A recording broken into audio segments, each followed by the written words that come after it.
said I'm starting this at 8, but I'm going to lose my train of thought if I don't do it now. Because I lost it a couple times already. I went for a shower and I forgot and fucking.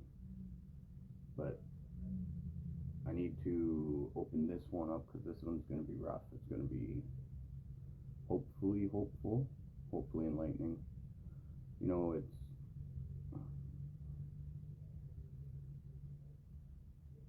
I've been in more pain in recovery than I've ever been in anything else in my life. And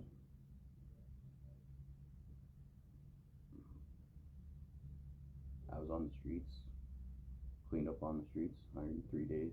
I was on the streets, clean, sober. Cleaned up on the streets, didn't go to recovery because there was nothing there. There is nothing there.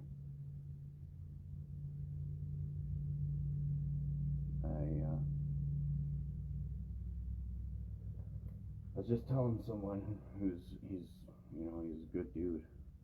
A lot of people are gonna hate me. A lot of people probably do hate me.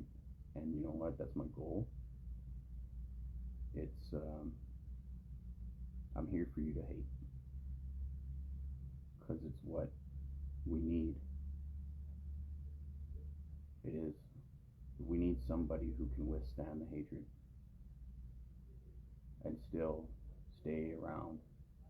Because I'm taking 3 years clean sober on March 28th.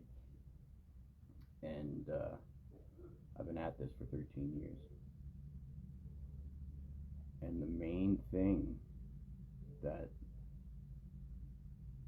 I would go back out over is the lies, the deceit, the manipulation, and the fact that I'm not inherently selfish, so I won't fall in line with it.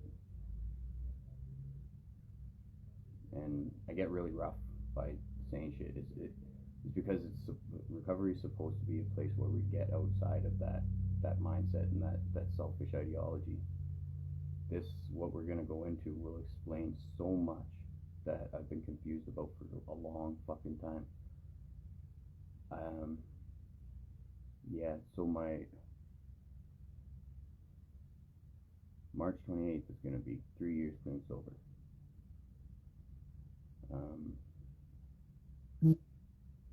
It will be the second anniversary of my brother killing himself 2 weeks before my sober birthday. And I stayed clean and sober. And I didn't have a thought of drinking or using that day. I was in a meeting when I got the call. But I looked around. And like when I went to the bathroom, because my sister called, and I thought the call, because it was an urgent call, was going to be me hearing that she's dead. But she called screaming, saying Dusty killed himself, didn't shoot himself. So I just sat down in the bathroom, heard my sister screaming, understood that there's nothing to help her get out of her situation, so when is the call coming for her? There is no such thing as a helpful recovery. There's no such thing as one addict helping another without a financial incentive behind it today. And if you are in recovery and you are doing that without the financial incentive, you don't have the very important structure of the rooms to back you. You don't. You're doing it solo. These rooms were designed for collective consciousness. No dictation, no financial incentive.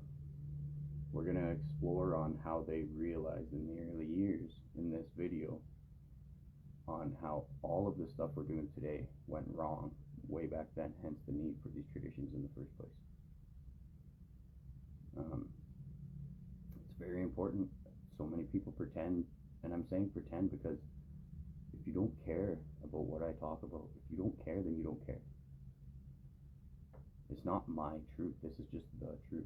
So my truth, though, I'll bring it back. I didn't go to the rooms of recovery when I was on the streets because, or no, go back to, so when I got that call, my sister screaming on the phone. The meeting was still going on. I went out there and I looked around.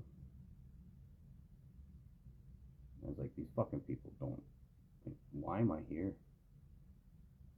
They're all here solely for themselves and to confuse people to do the same. I don't get it. I don't understand why people would collect in a room to confuse people to be selfish. It just never made sense. And this was when I was in Grand Prairie, so I was like, I don't understand these people. Why the fuck am I here? Because I don't know why they're here. No, I know why I was there, actually. I just don't get why they were there. Because it makes no fucking sense. And I was in Grand Prairie. And I come down to Calgary. And it all starts making sense. Why people collaborate in a room to push a selfish narrative is because they have to confuse you. They have to manipulate you out of the actual structure because they are breaking it in every sense of the word. Every sense of in ways I didn't even think possible. I could not fathom the fucking amount of ways that each tradition is being broke every time I even look at the fucking book. So this one's gonna really describe, and sorry, I know I said I was gonna start this at 8, but to the people who, I gotta say that later, I guess. I was gonna say you gotta watch it back, watch the beginning. Yeah, so I'm here for you to hate, because I couldn't fit regardless. I relapsed constantly because I just had nothing. My ability to see big picture and the contradiction that people push, I didn't understand it. And any time that I wanted to learn, and anytime I even remotely opened the book, I would accidentally flip over to something that I'd be like, right here, it's describing how you guys are full of shit. Right here is clearly stating how you guys are full of shit. So the effort of the manipulation is the hours and the fucking Alberta tax dollars that go into manipulating people out of the understanding of this is fucking phenomenal.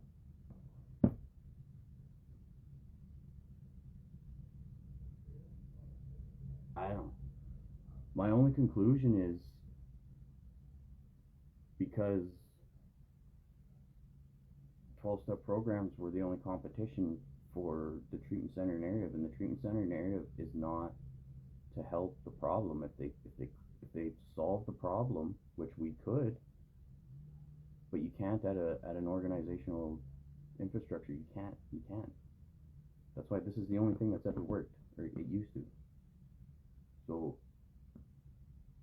they're not trying to solve the problem, because the more people they hire, the further they get into that loop.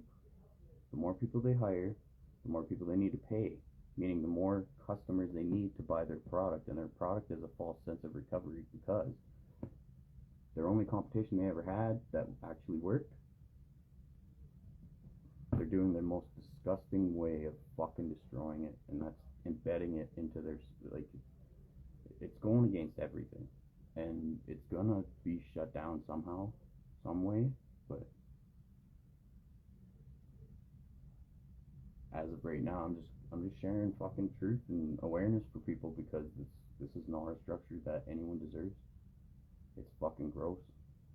There's nothing for anybody outside of that financial agenda. I see the only people in this city are getting paid to be in recovery, or they're in a treatment center. So the people that aren't in that fucking cog, they're a very fleeting number.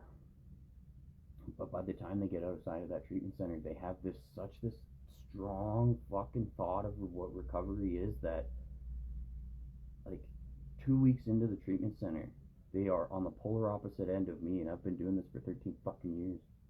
So 2 weeks into that treatment center, and sorry for the people joining in, I said 8 o'clock, but I had to get something out of my head or I'd lose it.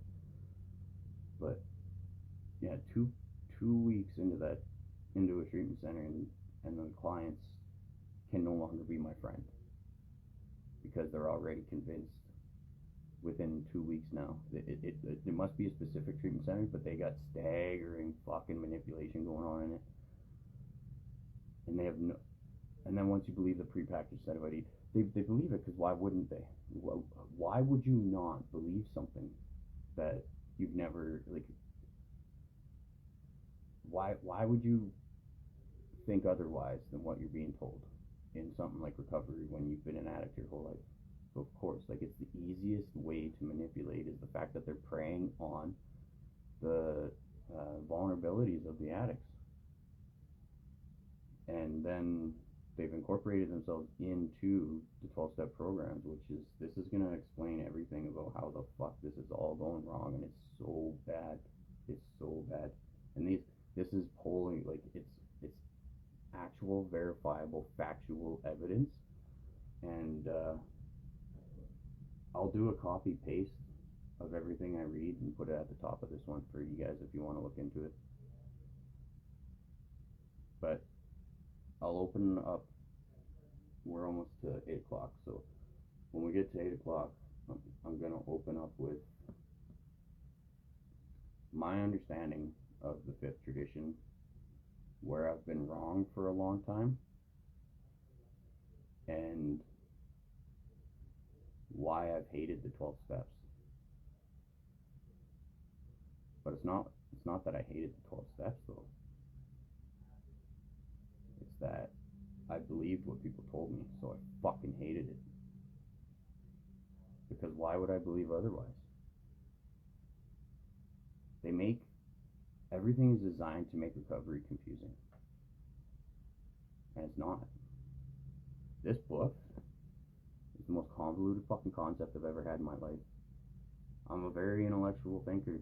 I'm a very deep thinker. This book, because the people, has been the most difficult fucking thing for me to understand. So it's not on any one person. I've just been hating it for so long, relapsing on the streets, knowing that there's no such thing as recovery for me to go to while I was on the streets. There's no solution for me there. There's just financial agenda. When I was on the streets though, like, I had some awareness. I didn't realize how strong it, how deep this plays. And what I'm gonna read is gonna fucking explain just how deep it is. We're almost at 8 o'clock, so I'm almost going to get started, but addictions recovery mixed into the financial agenda.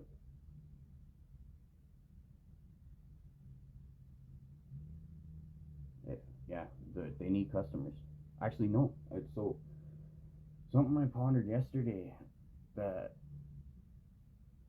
it makes sense, is for a long time they needed more addicts to fill these beds,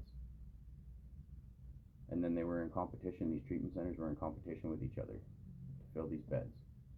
And competition is good. That means people are going to try and actually fucking, well, maybe, I don't know, in the treatment center fucking complex, industrial treatment center complex, maybe competition was bad because that gave them incentive to really put effort into how do we beat the other one. But anyways, so treatment centers used to have to get new clients. They used to have a proven structure to get new clients. And I'm sure our governments have been looking into the statistics and stuff, but they push a bad statistic. It always confused me. I'm like, why the fuck are you pushing bad statistics? You're a treatment center and you're saying you got bad statistics, thus proving that you're doing dick all the help. But their statistics are so much lower than that even they provide. And it's because you have to confuse the public. When treatment centers became, in Alberta, free across the board, you think they're free, they're not. They came free across the board. It's provincial money that goes into any addict that wants to get into treatment. They go into treatment, so now it's tax dollars, but any addict can get into treatment. So instead of the treatment centers having competition, now they're trading addicts back and forth. They get commission. They get they don't need new addicts with more money, or they don't need addicts to go through like Alberta Works or whatever to there's not anything really collected. Like, why are you going back for the 17th time? There's no actual oversight. And now, instead of getting new addicts and to come in and like get them through their process of recovery, and then the 12-step programs being like your aftercare, which is what the treatment centers, at least in Grand Prairie, would used to be. I don't know how it is now, but treatment center would be like your introduction, and then the 12-step programs would be your aftercare, which was a good model. But in Calgary, it's been like this for a long time. But what they've recently done, I think recently, well, I don't know, maybe not recently, but I know now they're trading clients back and forth, door to door. You go from one treatment center to another, and people can stay fucking 3, 4, 5, 6 years in a treatment center. So instead, each bed is worth $60,000 to $90,000 a month. Not each client. Now it's each bed. They don't need that client specifically. They don't need new admission. They don't need proven success. They just need that bed to have a person in it. So let's keep them for years. And yeah, it's fucked. So they institutionalize them. You've been in a treatment center for fucking 3 years, and then you get out to the real world. Yeah, they're turning people useless, and then narcissistic, because like you practice narcissism every day of your life, and this is gonna explain why. And a huge part of when I came to Calgary that disgusted me. I'll get into that later though. But so I'm gonna open this up with so I'm gonna read Tradition 5, and I'll explain what my ideas were, and then I'll read what AI tells me. And I say my ideas were because they've changed quite a bit recently. But I understand where they needed to change and why. So Tradition 5, long form, page 563 of the big book. And it's for every 12-step program, all adopted. Look at the bottom of the readings in your Narcotics Anonymous or Cocaine Anonymous or like CA, CMA, NA, all of them. Look at the bottom of the reading before the beginning of the meeting. You're going to say adopted with permission of AA or formal AA literature. Look at the bottom of your 12 traditions, 12 steps that are on the wall. It'll say adopted with the permission of AA. So the traditions, if you want to know about them, you have to learn about them as it relates to AA. Page 563, because once they were developed, they prevented the other programs' need to go through the struggles to have them. What they were for is in early years, they didn't have traditions, and the groups, the meetings got very toxic, and this is going to explain a lot because of Tradition 5. One of the, like, it encapsulates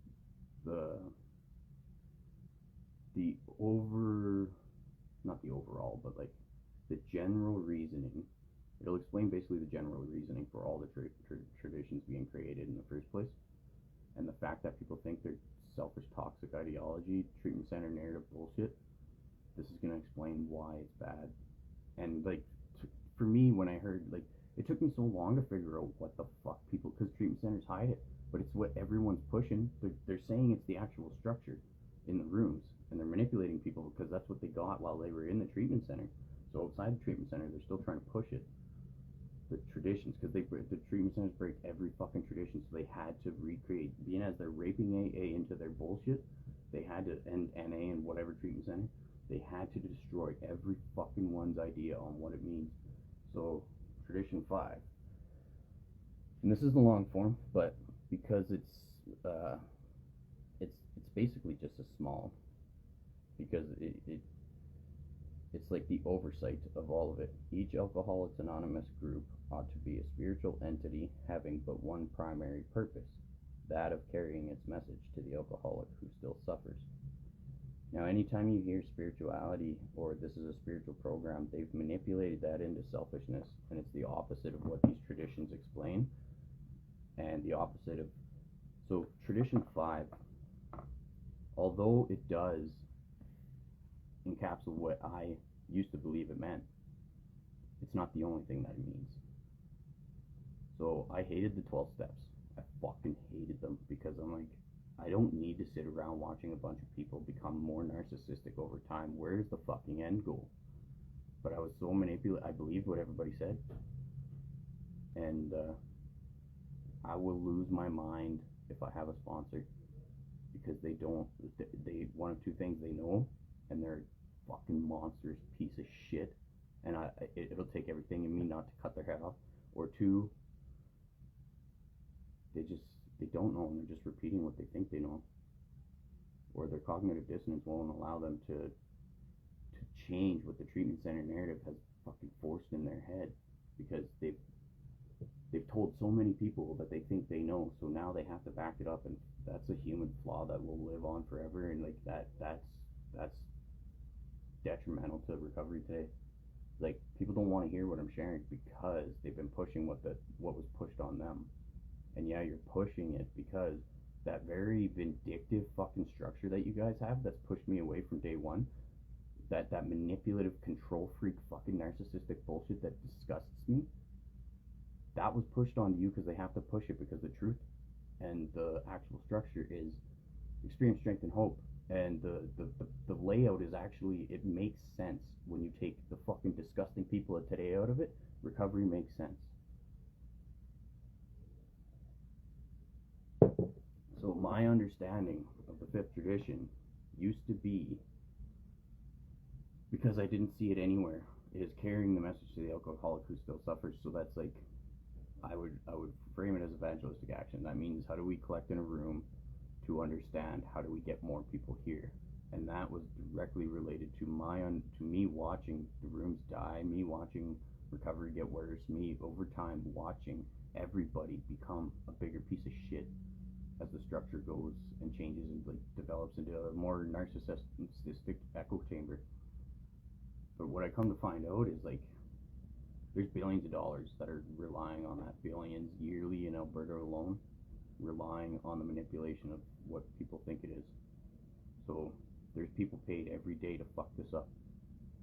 That's why it's so fucked up.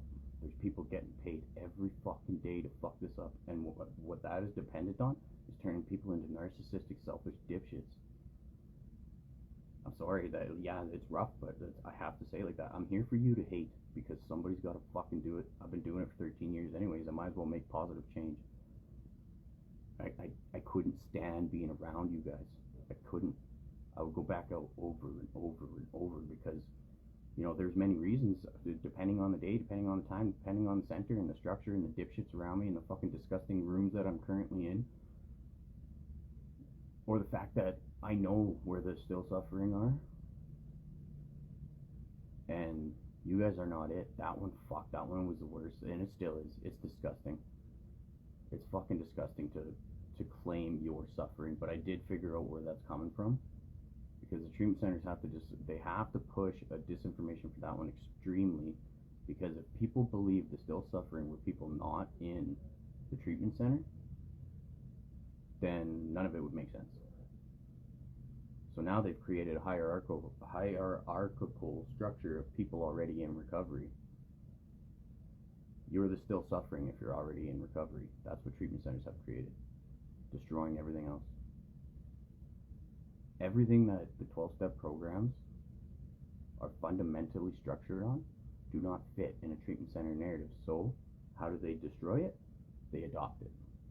They manipulate everybody's understanding out of the one thing that's proven to work.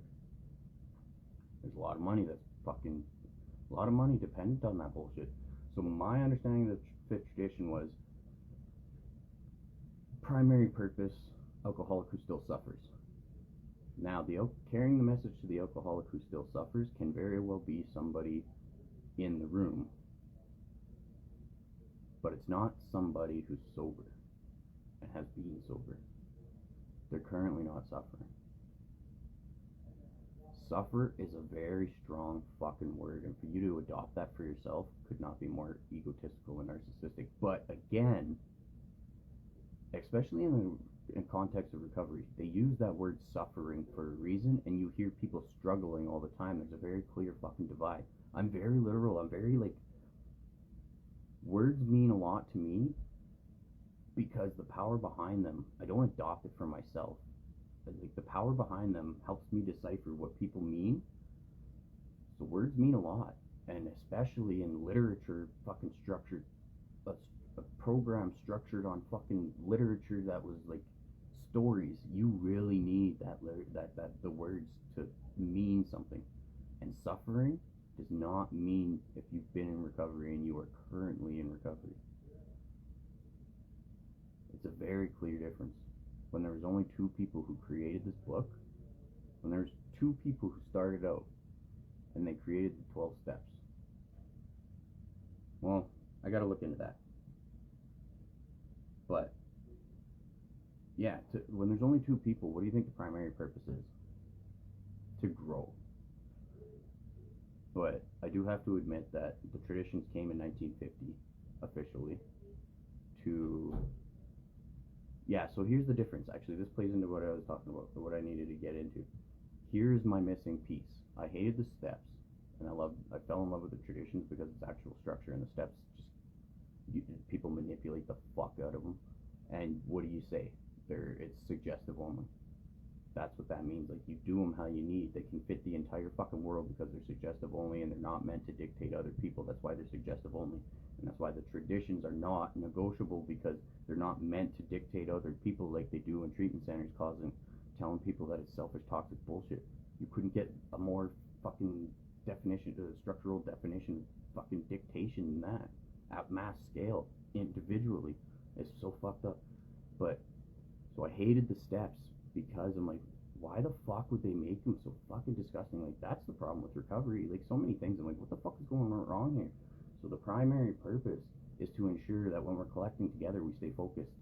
Stay focused on the goal of specific to Alcoholics Anonymous. What will keep us alive and free from external forces that would fucking destroy us, from the bullshit that we will destroy ourselves with internally.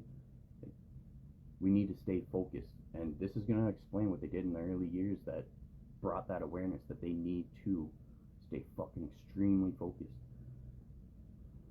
But what I was pushing for a long time, just going up against everybody on the polar opposite, just fucking hating every dipshit toxic thing that came out of every face I ever ran into in recovery for fucking years. And not the people that first got into it because they'd be hopeful, but the people that were around for a little bit that got manipulated and just sounded exactly like you fucking copy paste one person to another. Like, nobody has any sort of fucking, like you guys, who wants to sound like anybody? Who wants to sound, especially these dipshits? Like, I never understood it. Anyways, a fucking digression. Okay, so what I needed to push, though, is actually the steps. The 12th step. That is encompassed in the 5th tradition, is the 12th step. And it took me a long time to realize that, because everybody pushing such a fucking selfish, toxic, narcissistic bullshit. And I've read this I don't know how many times, but anytime people go up to share after reading this, or if you go to a big book study or anything, they'll pick and they'll choose and they'll narcissistically fucking stray you away from what this actually says. This is chapter 7, step 12, page 89. The missing link of recovery today, what I thought the 5th tradition meant. It also means it, but obviously it's fucking important. When there's only 2 people, they had to get more. This is how. I'm just going to read the first 2 pages real quick. Chapter 7. Practical experience shows that nothing will so much ensure immunity from drinking as intensive work with other alcoholics. It works when other activities fail. This is our 12th suggestion. Carry this message to other alcoholics. You can help when no one else can. You can secure their self-confidence when others fail. Remember, they are very ill. I just want to emphasize that. Life will take on new meaning. To watch people recover, to see them help others, to watch loneliness vanish, to see a fellowship grow up about you, to have a host of friends. This is an experience you must not miss. We know you will not want to miss it. Frequent contact with newcomers and with each other is a bright spot of our lives. That paragraph right there, that you don't get that in recovery. There is one meeting, actually. There is one meeting, but because of the disinformation and like the toxic narrative and the dictation of treatment centers. This one meeting, they actually even read that the bright spot of our lives at the end of the meeting. It feels like they're going up against the bullshit, but I gotta be careful not to get too involved or too I gotta keep my guard up, or I'll fucking snap if I figure out, because it's a meeting that's actually growing, so it's pretty awesome. There's one. I can't say there's only one. There's one that has numbers, and it appears as if it's not dictated by treatment center retards, by people. It appears as if people are there without being paid to be there. I say appear as if because there are people there that I know for a fact are paid to be there and get paid constantly for other things they involve themselves in, recovery-wise, and act as spiritual fucking gurus. Anyways, okay, so second paragraph. Perhaps you are not acquainted with any drinkers who want to recover. This is talking to somebody in recovery. Perhaps you're not acquainted with any drinkers who want to recover. That's a weird concept to think, that you're in a room where they say you're fucking still suffering or in that room, but it's telling you perhaps you're not even acquainted with anybody who wants to recover. It's kind of a convoluted concept if you put it in the fucking structure of today's recovery. Perhaps you're not acquainted with any drinkers who want to recover. You can easily find some by asking a few doctors, ministers, priests, or hospitals. They will be only too glad to assist you. Don't start out as an evangelist or reformer. So basically don't show up and be like, I'm gonna fucking save you. Unfortunately, a lot of prejudice exists, and by evangelist I'm assuming they mean don't show up with God fucking coming spilling out of your face every third word. You will be handicapped if you arouse it. Ministers and doctors are competent, and you can learn much from them if you wish. But it happens that because of your own drinking experience, you could be uniquely useful to other alcoholics. So cooperate, never criticize. To be helpful is our only aim. When you discover a prospect for Alcoholics Anonymous, find out all you can about him. That's talking about somebody who's not even considering fucking stopping drinking. If he does not want to stop drinking, don't waste time trying to persuade him. But it says don't waste time trying to persuade. But plant the seed. Plant the seed. That's what it's talking about. Right there. If he does not want to stop drinking, don't waste time trying to persuade him. But it says when you discover a prospect of Alcoholics Anonymous, find out all you can about him. It's not saying give up. It's not saying you can't help people that don't want help. That stupid shit drives me fucking nuts, because none of us would be in that room today. None of you would be there if that were the case, you fucking idiots. Not even just as of it relates to recovery starting out, just today, factually. You may spoil a later opportunity. This advice is given for his family also. They should be patient, realizing they are dealing with a sick person. This is clearly stating that everything that you guys think about in recovery today is wrong, right here in just the fucking first 2 pages of the 12th step. If there is any indication that he wants to stop, have a good talk with the person most interested in him, usually his wife. They used to really evangelize, I guess evangelism is not a great word. Go above and beyond to, their 12th step was above and beyond. And it didn't always work. People relapsed. People said no. That intervention structure, that's what it used to be. That's what it should be. Millions of lives are gone because it's not. And forever the ripple effect will fucking be tarnished because of it. If there's any indication that he wants to stop, have a good talk with the person most interested in him, usually his wife. Get an idea of his behavior, his problems, his background, the seriousness of his condition, and his religious learnings. You need this information to put yourself in his place, to see how you would help, or how you would like him to approach you if the tables were turned. Sometimes it's wise to wait till he goes on a binge. The family may object to this, but unless he's in a dangerous physical condition, it's better to risk it. It is better to risk it. Oh, to risk recovery, probably. Don't deal with him when he's very drunk unless he is ugly and the family needs your help. Wait for the end of the spree, or at least for a lucid interval. Then let his family or friend ask him if he wants to quit for good, and if he would go to an extreme to do so. If yes, then his attention should be drawn to you as a person who has recovered. You should be described to him as one of a fellowship who, as part of their own recovery, try to help others, and who will be glad to talk to him if he cares to see you. So yeah, that does encompass that if he's not ready, it's hard to navigate. But to imply he's not ready is narcissism. To imply the entire fucking world doesn't want recovery is narcissism. And that's everybody I've met in this city. They post all over my social medias, you can't help people that don't want it, fucking, and then they use their own experience of how I didn't want it, so they must not, but they're in recovery. You know how fucking gross that is?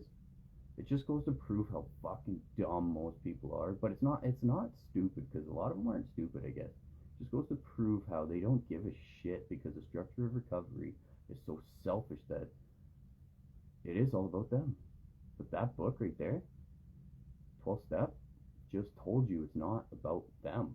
It's about everyone else. It's literally about everything else other than yourself, you fucking idiots.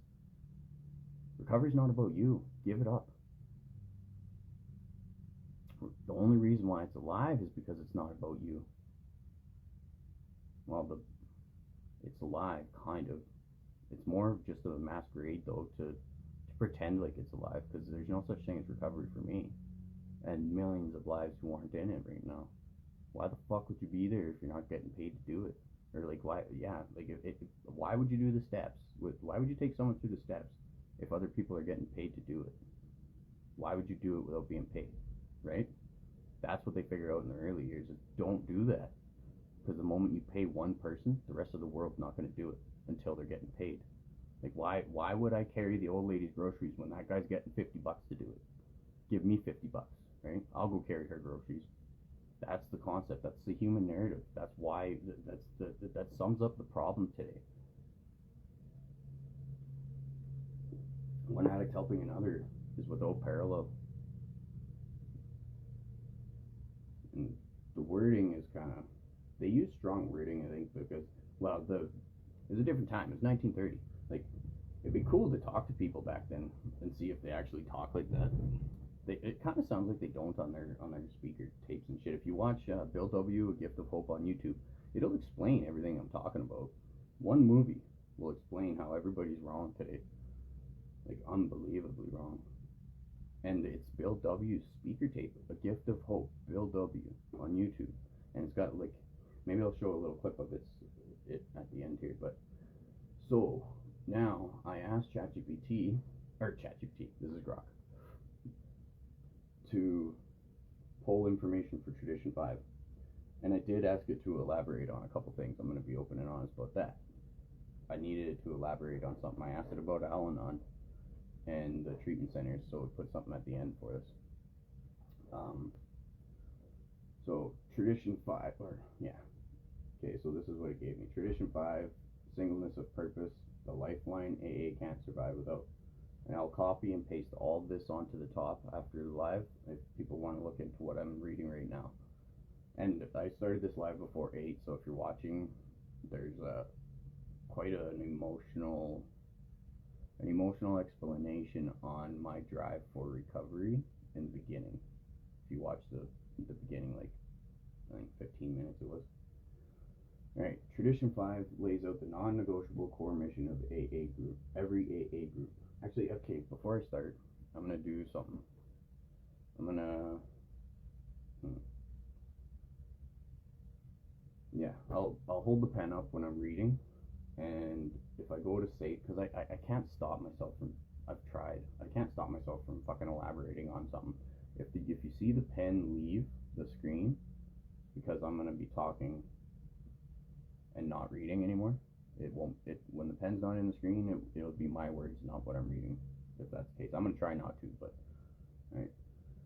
Tradition 5 lays out the non-negotiable core mission of every AA group, to help alcoholics who are still suffering, period, without getting derailed by side agendas that turn meetings into something else. Straight from the Big Book's appendix, page 561, The short form says each group has but one primary purpose, carries a message to the alcoholic who still suffers. Alright? This isn't vague or open to spin. It's a blunt rule from AA's foundational text, demanding groups stay locked on outreach to active alcoholics. In the approved pamphlet, page 17, AA Tradition, How It Developed, Bill W. derives this point without fluff. Groups must dodge diversion to remain effective, because AA's power comes from its tight focus. For proof, the pamphlet points to early meetings that thrived as small, no-frills gatherings in homes with just coffee, sandwiches, and raw sharing.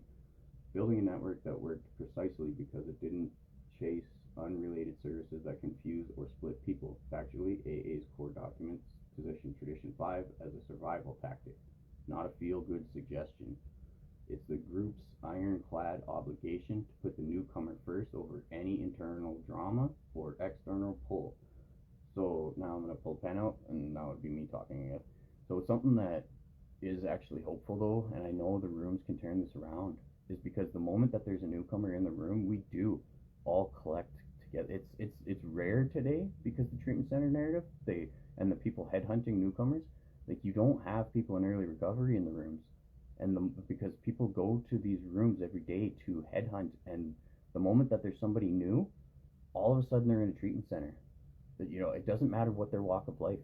They could be making lots of money. They could be having, their family at home. Doesn't matter. If they're new, they're in a treatment center the next time I fucking see them, every fucking time. Or they're back out. One of the two things, right? But it turns out that they're in the treatment center more often than not, and it's the headhunters in the rooms.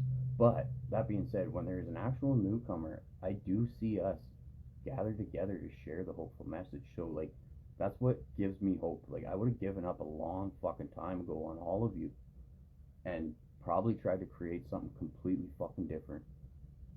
But I do see us band together, and I do see the hope overtake all the narcissistic bullshit that's drilled into heads.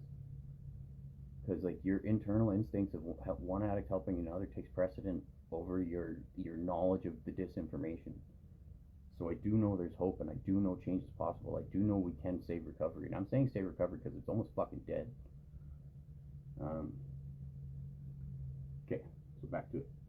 This rule didn't drop from the sky. It was forged in the fire of AA's messy growth from 1935 to 1940s, when memberships exploded to thousands and groups risked losing their way. Page 17 deals, and that's from the pamphlet, page 17, deals how early setups were basic. Homes where people shared stories, but as members swelled, hitting nearly 1,000 groups in 1945, some veered into alcohol territory like social causes or treating other conditions, sparking confusion and breakdowns. So yeah, I'm gonna have to let you guys know that because of what I'm reading now, my entire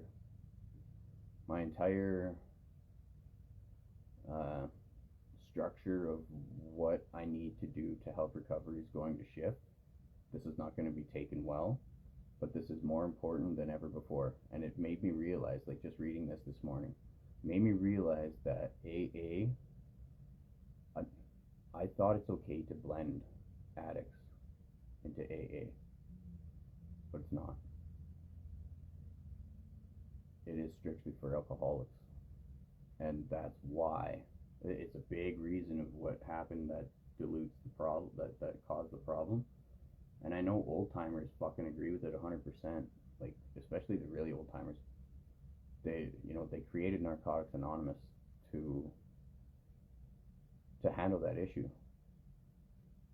But this is why, and it's going to explain why it's important that if you are an addict and an alcoholic and you're in an AA, just relate it. What I do is I separate the two.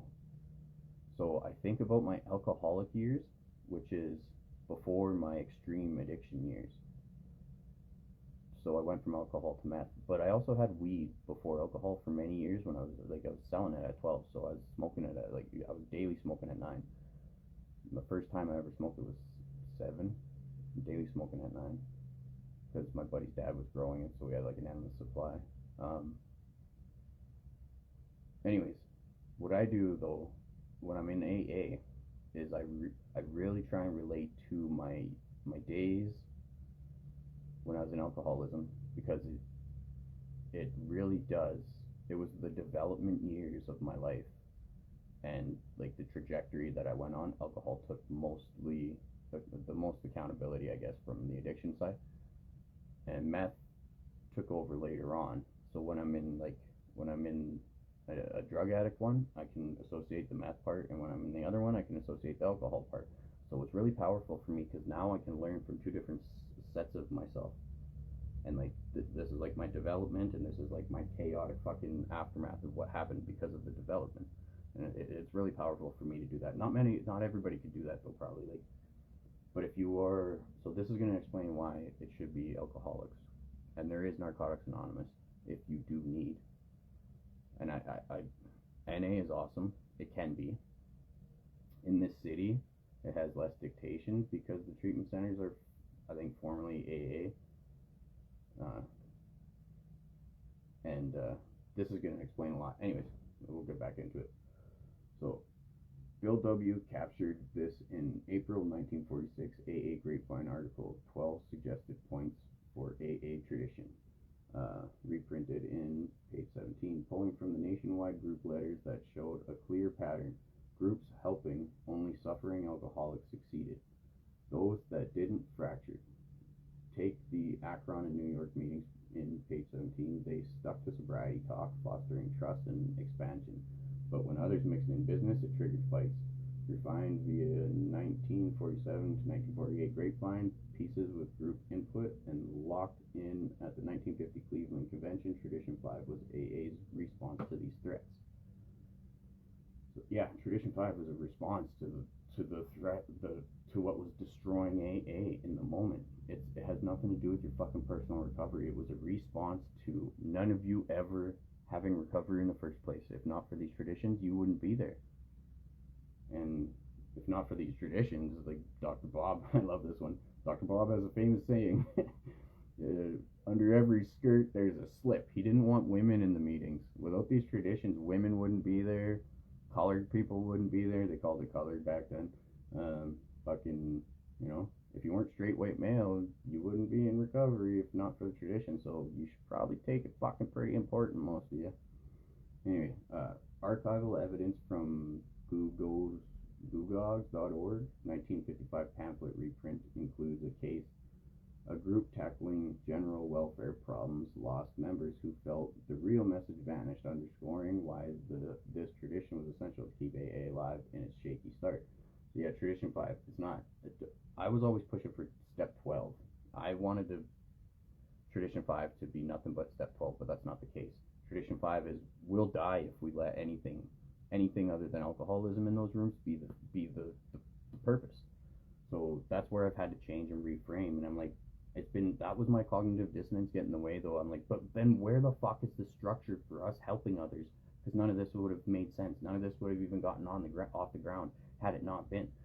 Turns out it's in step 12, but you don't hear that. Nobody, my sponsor doesn't exist in Calgary, because I've never heard one.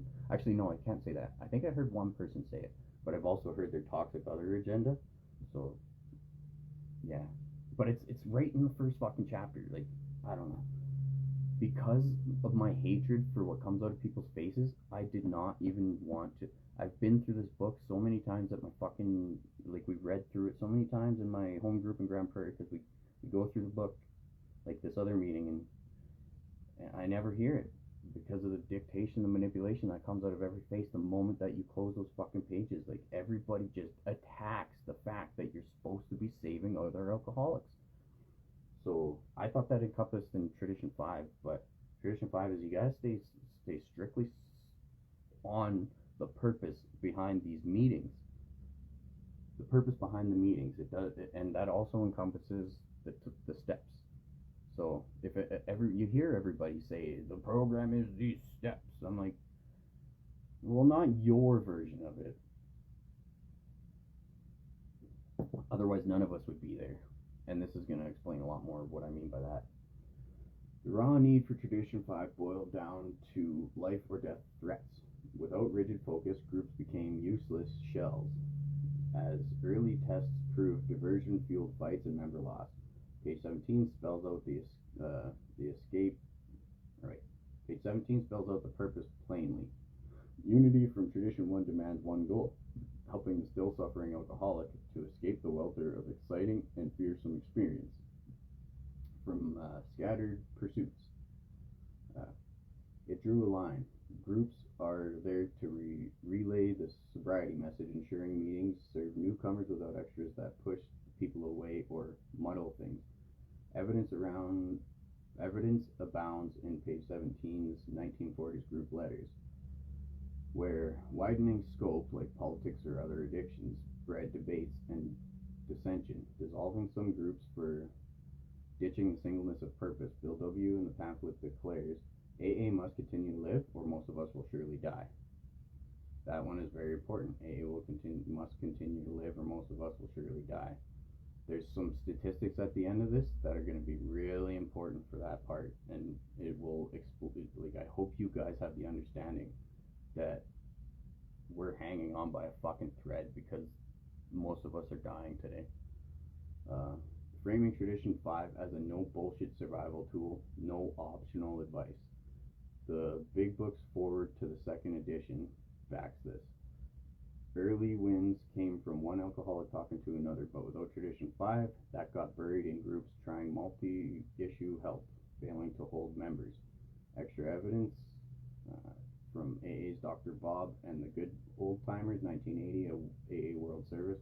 Dr. Bob stressed keeping it simple and sincere, warning against complications like added services that clouded the issue and drove relapses.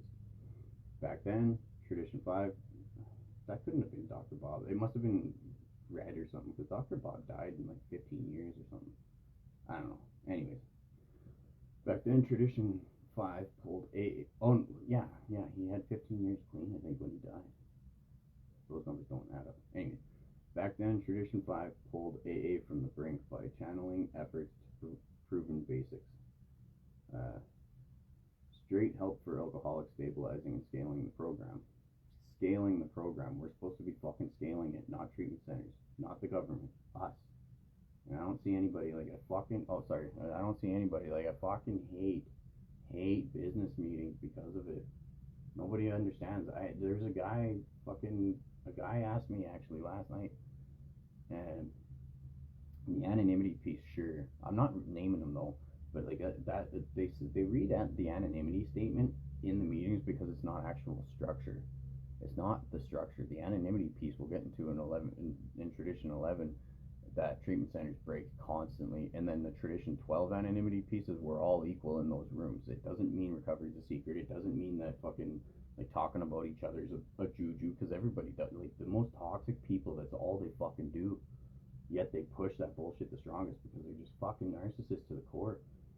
But a guy told me last night that like he went through the treatment program, and he's got, and he doesn't have that long, I guess.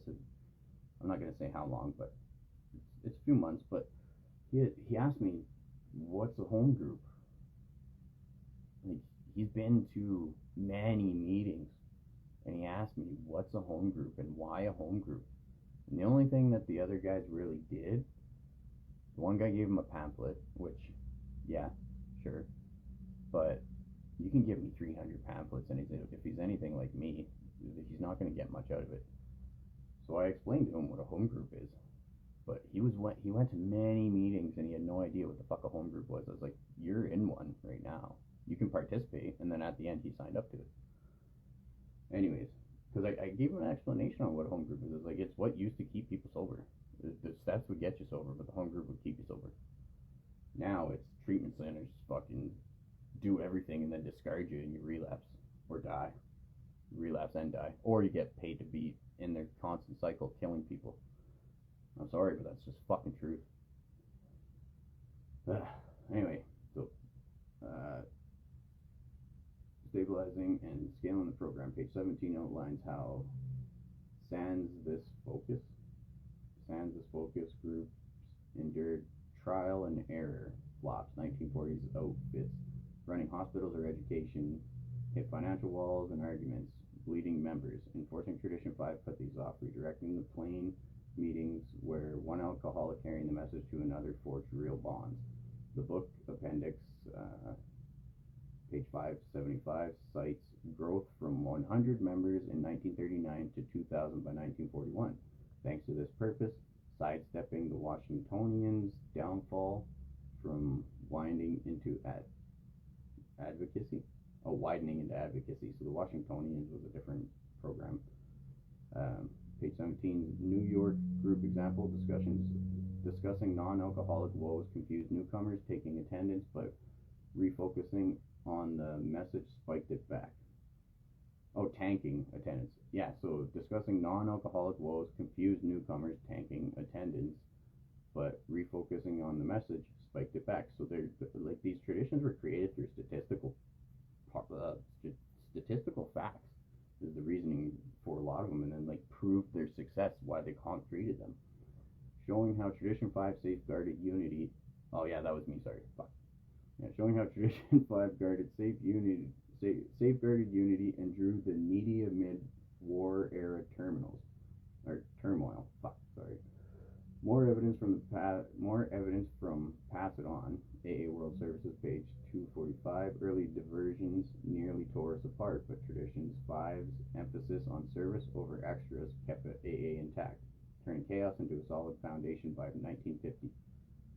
Now Tradition 5 acts as a bulwark against today's pitfalls, locking AA groups on aiding suffering alcoholics in a 2 million member world where online shifts or side disorders could derail everything. From AA.org, service resources, and Big Book Appendix I, it's for upholding singleness of purpose, making groups dependable, refugees without devolving into counseling or soapboxes. Page 17 warns diversion could have destroyed us, and with worldwide spread, it's vital to dodge irrelevance. AA's 2023 annual report logs over 118,000 groups.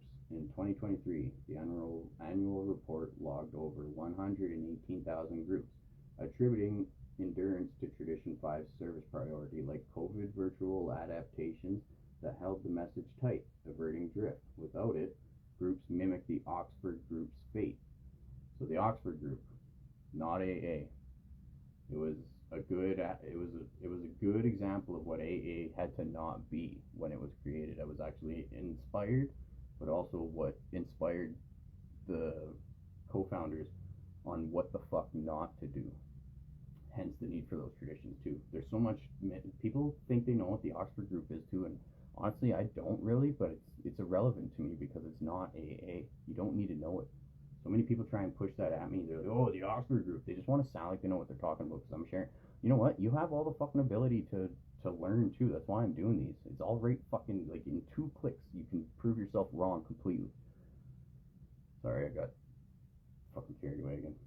Crumbling from scope creep. This tradition is indispensable today. AA must continue to live, or most of us will surely die. A stark evidence-driven mandate to stick to the missions admit treatment, influence, and self-centeredness.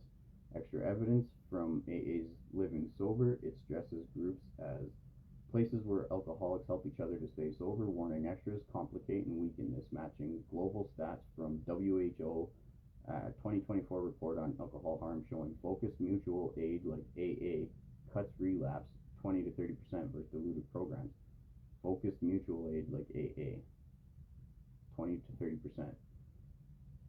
A diluted program is non-focused, and that's everything today.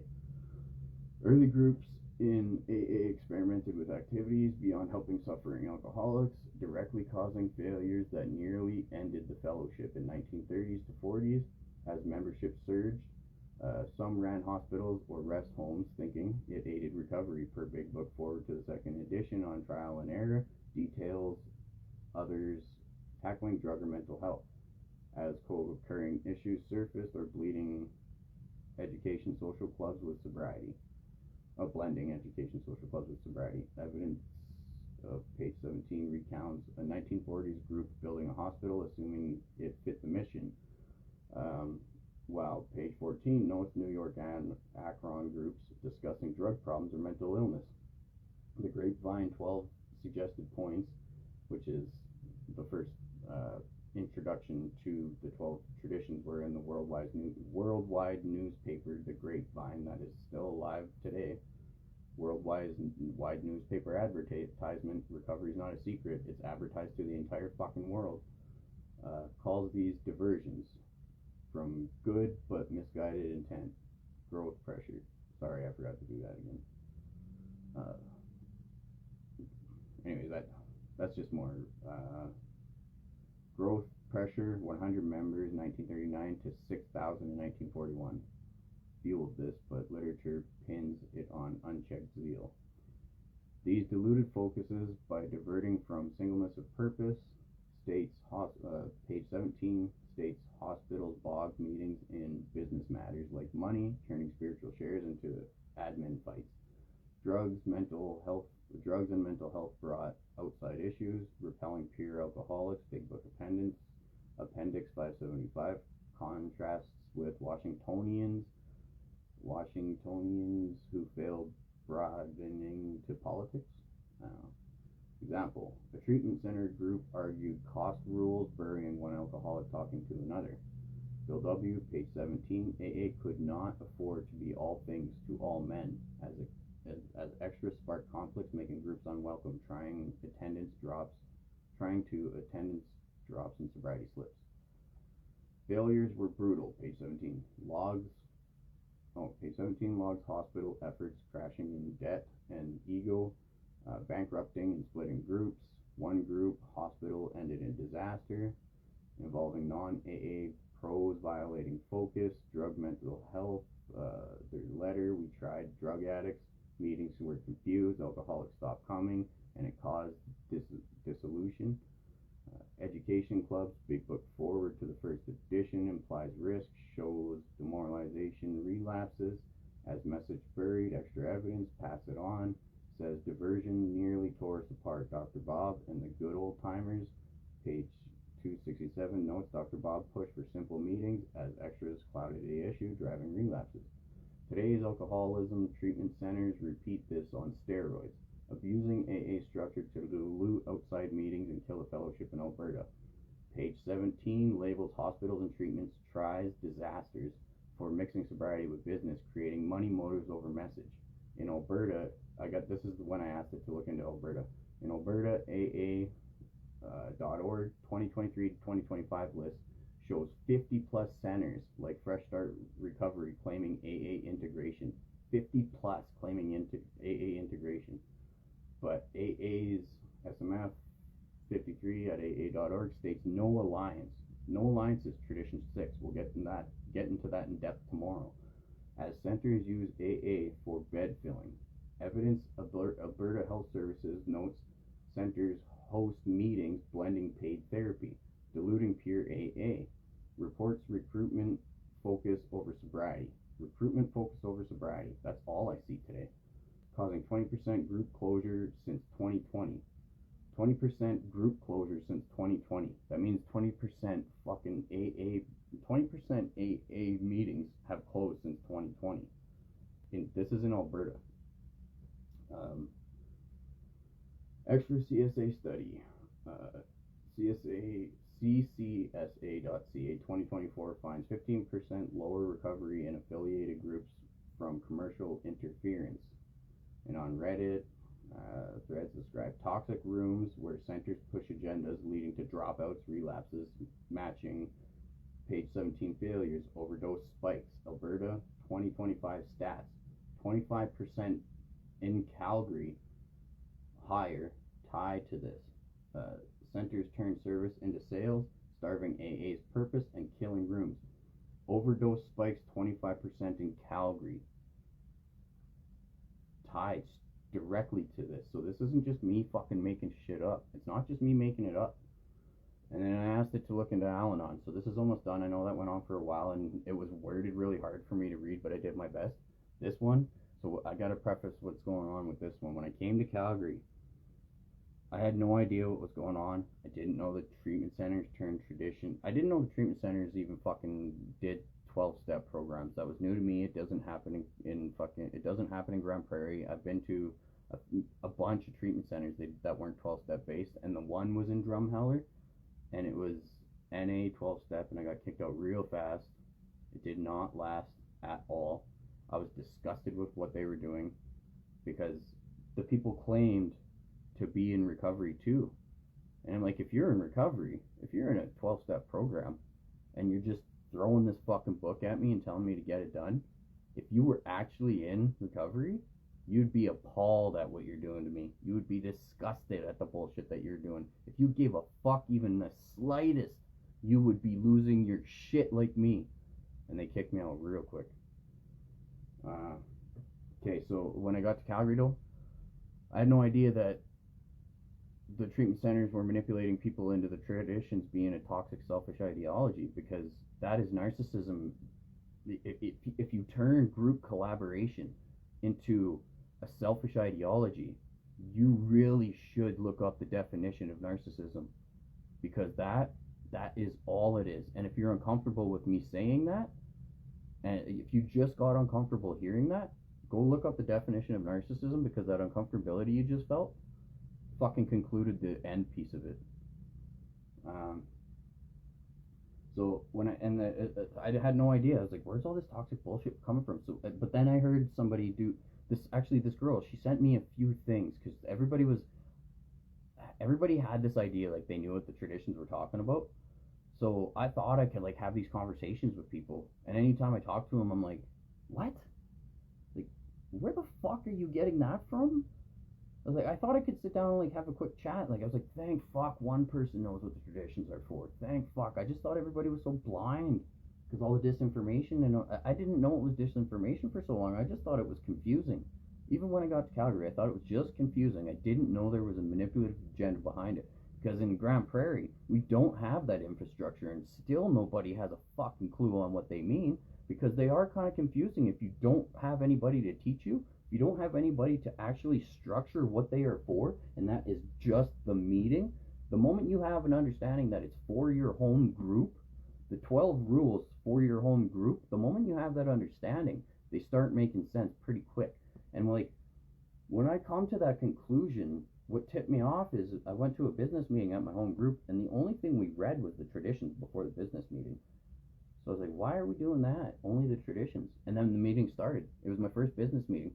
The meeting started immediately after. I thought we were going to go through like all kinds of like structural shit for the business behind it, and like explanations and all that. All we did was read the 12 traditions, and then the fucking business meeting popped off.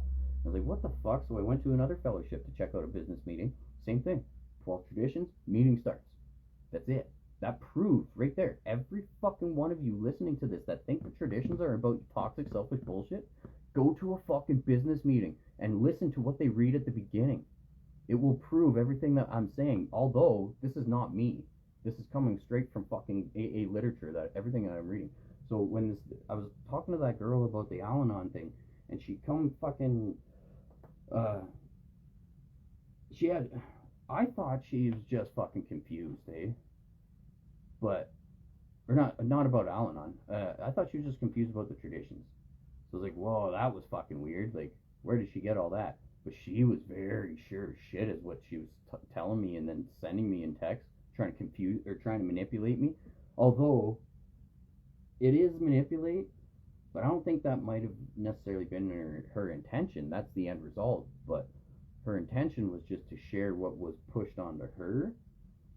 But like, and she seemed like the nicest, selfless person, but just as it relates to recovery, I've never heard more narcissistic, disgusting shit come out of such a nice person. I'm like, what the fuck is wrong with you guys? How can you be a nice person? Because I'm very perceptive. Like, this is a nice person. But then as it relates to recovery, because everybody wants to sound like they know what the fuck they're talking about, the most disgusting, selfish, toxic bullshit come out of this person. I could not piece together how those two fucking things can mix in the same head. And then she started sending me shit from Al-Anon. And I've known what Al-Anon is for a long time. Al-Anon was in the beginning of AA, when it was created, the wives didn't have a program but they watch their husbands basically spend most of their fucking life from then on so involved in this that the wives of the alcoholics wanted their own club. So they came up with this poor me fucking victim playing bullshit of selfish, toxic ideology that would fit a very, very, very minuscule percent of people. You would have to be the most detrimentally fucking like codependent person that you literally physically give your shirt off the back to, and you got your tits hanging out and you're a woman. You would have to be a fucking there's probably those people, but the fucking percentage of the human population for that person to actually fit in the Al-Anon structure without becoming a toxic, selfish, disgusting piece of shit is so fucking minute, because what it was created for was just for the women to have a hangout club, but they wanted a structure, so they started using the AA structure. And fucking Bill W. should have shut it down, but he probably is just like, well, we need the wives to fucking do something. He should have shut it down though. But now, so it's a codependent club that basically teaches you to give up on everything, on everyone else. It teaches you to fucking think of nothing but yourself, and it teaches you to, if you were to put it up against somebody who wasn't a narcissist and they developed into one, and then you look at Al-Anon, they would probably go fucking hand in hand. Don't get me wrong, there's a very minute percent of people that would actually probably fit, but I've seen the most disgusting fucking people in my life claim to be really involved in that. Somebody was in our meeting one time, and her daughter was taking like 8 years clean sober, and her aunt was there, and this dumb bitch was there, and you know, her daughter got up in there and shared and stuff, and then at the end they asked if anybody wanted to share on behalf of her or whatever, and what her aunt said was the most heartwarming, beautiful shit I've ever heard come from somebody who was a support ever.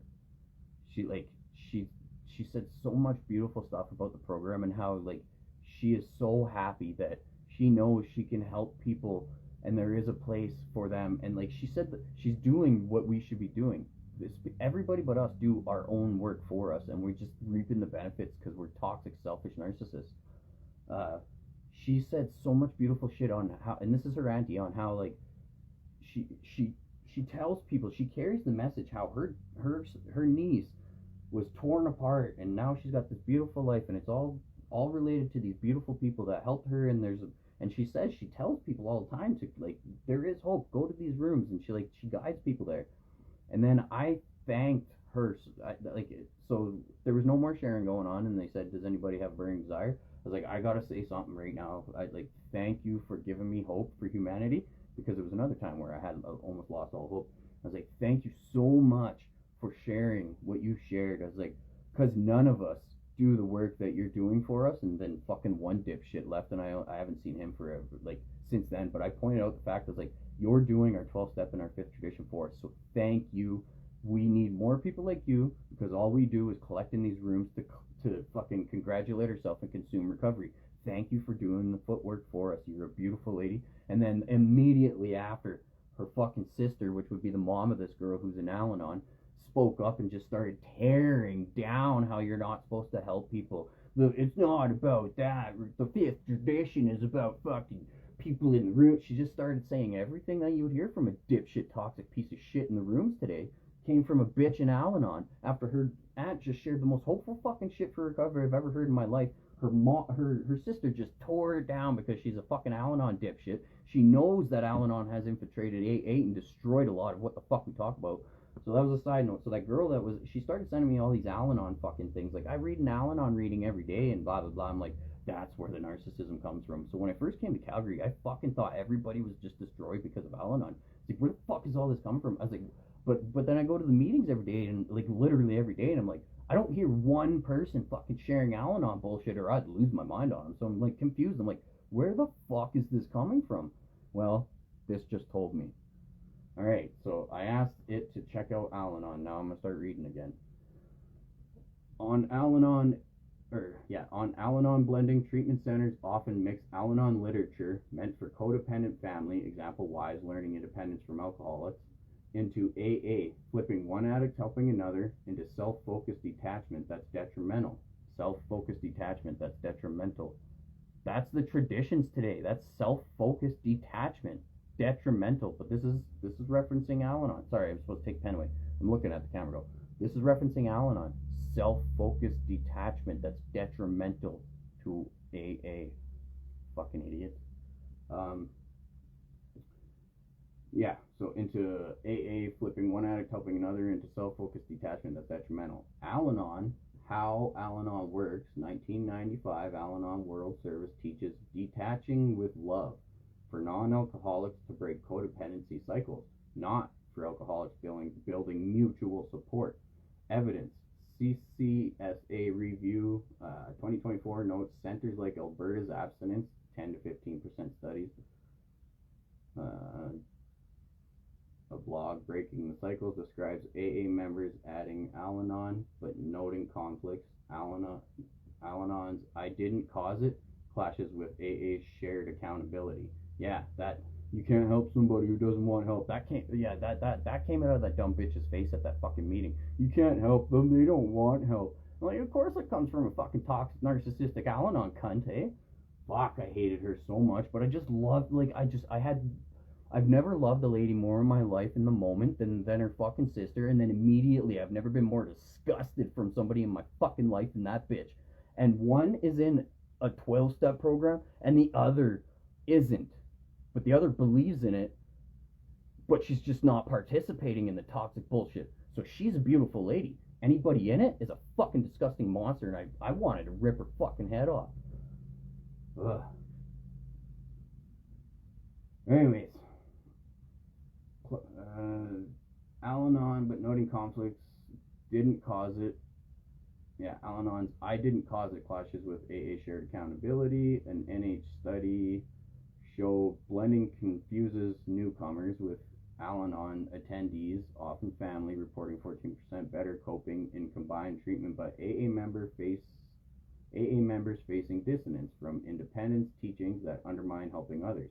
In Alberta, centers like Fresh Start advertise family integration, mixing Al-Anon books per their site, leading to selfish teachings that erode AA's purpose. Extra evidence from WHO alcohol report warns such hybrids increase relapse by 20% in codependency mixed groups, directly opposing AA's evidence-based mutual aid. AA's evidence-based mutual aid. Fresh Start. Giving you guys narcissism as a fucking structure. It's literally a design for dipshit, narcissistic, selfish, toxic ideology. You can't do Al-Anon for an addict. You can't mix those. There's only one that will take precedent, and that's Al-Anon selfish bullshit. It's hard for humans to be selfless. It's a fucking practice we have to do every day, and no one is ever going to get perfect, but it's something that in recovery, it's literally the structured definition of what recovery is trying to fucking help each other. Humans do not need help to be selfish. That is backwards, but that is the structure of Al-Anon. So if you have something that we are intrinsically fucking destructively satisfied with, something that we do not need to practice and that every human is unbelievably toxically capable of doing, you have that structure mixed with selflessness and fucking helping each other and getting outside of self and admitting fault and just trying to do the best for the greater good, that is the most neuro energy that our brains could ever try and fucking go up against as addicts, is to try and like combat what we have, that selfish nature that we've developed. And then you throw Al-Anon in there, and that is exactly who you were before you got to those rooms. You don't need fucking help being a selfish piece of shit. Get rid of those fucking books. But of course treatment centers use them. Of course they fucking do. So when that bitch was sending me that Al-Anon stuff, it's just what she was brainwashed. Treatment centers are brainwashing and killing everything. I know that went on for a long time and it might have been confusing, but so the fifth tradition is just about the structure. And it was designed because people were straying away from keeping AA inclusive and keeping it on point. It has nothing to do with your personal recovery. Keep that Al-Anon shit out of the rooms, you fucking losers.